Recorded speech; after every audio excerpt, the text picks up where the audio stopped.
Some things are more complicated than others, and it's best to do a little bit of a plan in pencil. And don't press too hard because you want to erase these later. Now this is going to be like the brain box, and then we want a curve, and about here another curve sort of coming down there, and then here we want that going up and along. This is coming straight along there, and that meets in a semicircle at the end. And that's really all you need to do. So let's start here, and we're going to come up and around in a little curve like that and up again. And that's going to be the ear. And then we need this kind of little bud here, which is where the antler is coming from. But let's do the face first. This wants to come forward and then just down a little bit of a slope.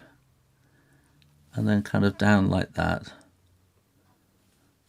And then a bit of a smile, and then that there is going to be the chin, and then we want to bring this sort of down to there.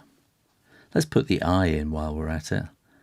So have a nice circle like that, and then the eyeball is like a letter C with a little bit, or a little dot with the bite taken out of it, like an old-fashioned Pac-Man. And there's a nose. Let's do the antler. So this wants to come up a little bit, and then it's going to go forward like that.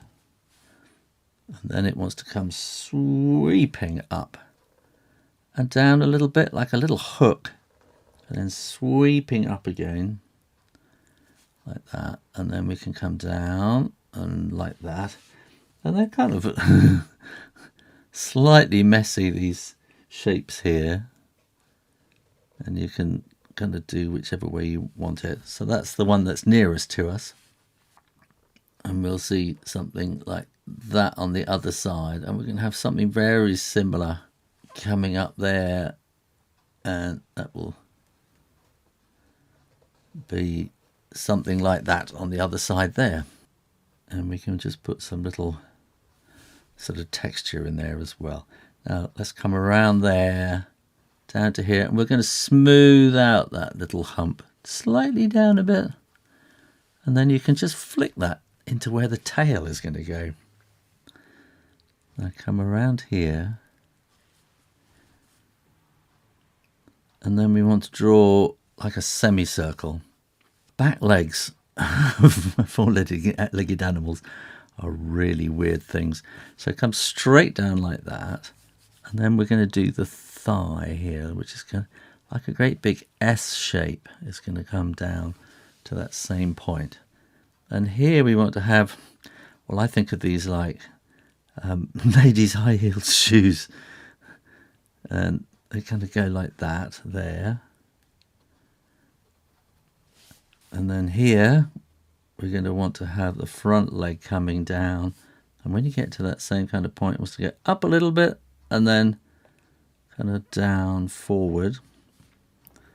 And again, so we've got these two cloven hooves like that there, and that's coming slightly wider, and then we can bring that around there, and then that's the belly.